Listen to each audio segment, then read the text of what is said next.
Ekonomi Indonesia masuk 7 besar dunia. Jokowi patut dilanjutkan Ganjar. Indonesia jadi negara dengan ekonomi terbesar ke-7 di dunia.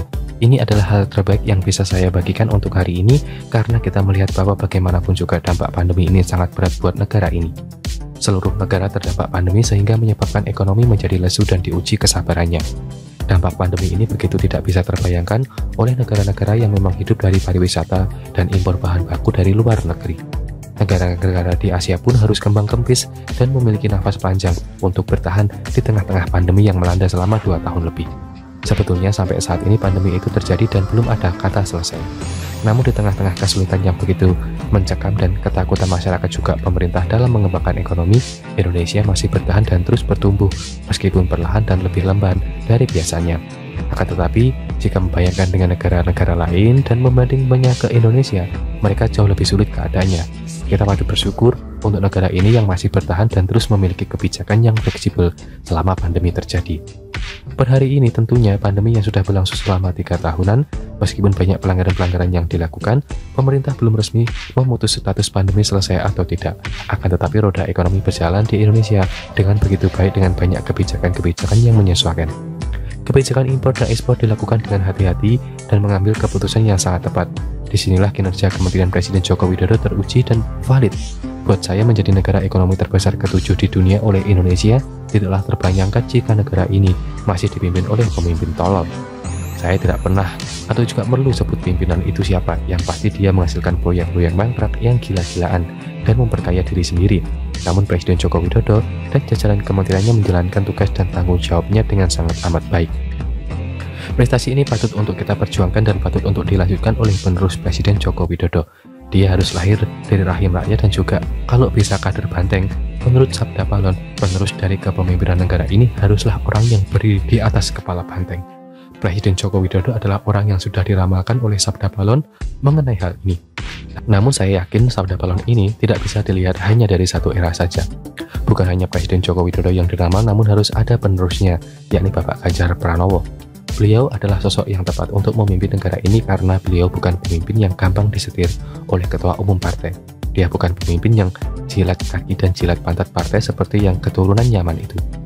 Negara Indonesia saya yakin bisa jadi top 5 jika dipimpin oleh orang yang benar. Karena orang yang baik dan benar akan menjadi pemimpin yang tidak memikirkan dirinya sendiri, melainkan berpikir untuk kemajuan bangsa ini. Dia tahu dengan majunya bangsa ini dia sendiri pun bisa maju. Karena kalau dipimpin oleh orang yang enggak benar, pasti dia hanya jadi boneka Amerika dan Cina. Kalau bukan Ganjar Pranowo, siapa lagi? Prabowo atau Anies? Gila.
Ekonomi Indonesia masuk 7 besar dunia.